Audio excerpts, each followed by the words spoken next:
I want a national unifying politics which puts Britain first, not Pakistan, not Gaza, not any other foreign policy thing, Britain first. Not Israel? Well, not Israel? The media's just been talking about Israel and the IDF for the last 4 or 5 days. That's what they talk about. You wouldn't think that high streets in this country are on the, are on the way down, or public services aren't doing well, or people are struggling with their bills. I hear so much about Israel. Is that a fair point?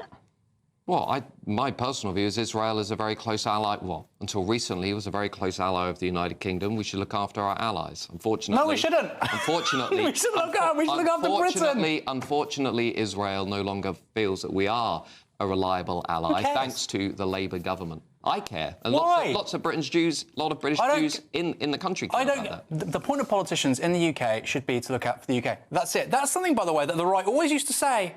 And I used to look at them as somebody on the left going, you know what, I think they've got a point. And large parts of the right, Matthew, have just gone away from that because they just keep on talking about Israel and Tel Aviv and the IDF. They're making the IDF a protected characteristic.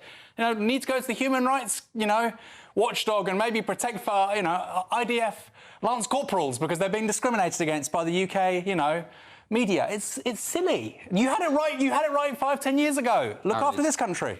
It's not silly to say Israel has a right to self-determination and to protect its own people. Every country does. That Britain's, particularly British Jews, also feel profoundly unsafe about the direction of travel in this country. So hold on. You started this by saying British politicians shouldn't be talking about other countries. I say ignore Israel. And then you say, no, actually, no, they should be talking about Israel. You need to make your mind up. I'm not saying they should be talking about Israel. I'm saying I have less of an issue with them talking about countries that are our allies than people who are actively trying to organise politics along sectarian lines, which is what this independent group is going to do.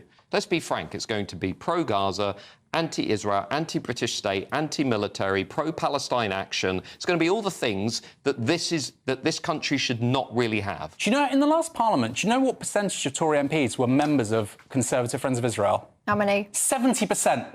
Be friends of your own constituencies.